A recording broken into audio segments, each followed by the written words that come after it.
tena marina tokoa fa nametraka an'izay tantara zay izy na ny fampiovanam-pirenena na koa ny fanajana ny demokrasia ary miaiky ny malagasy ray manontolo fa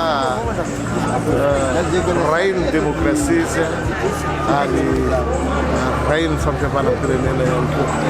Ny fahatsiarovako amin'ny professeur Zafelbera izany tadidinareo angamba fantenako dia anisan'ny olona niaraka niasa tamizao tao amin'ny conseil supérieur de contrôle.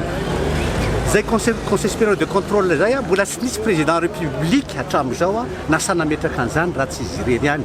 Lehilahy io dia sa nametraka an'le conseil supérieur de contrôle les incorruptibles du président ka izany zaho anisan'ireo olon'ireo dia mametraka ny finoko sy fitiavako sy fiderako amin'ny lehilahy hatramizao. Io zany dia toerana tena hoe mamy ny professeur indrindra satria tsy nanaiky ny ala tato mihitsy izy na tamin'ny fitondrana na tamin'ny oviana dia nijanona tato amin'ity firaisana fahatimy ity eto amin'ny commune Antananarivo.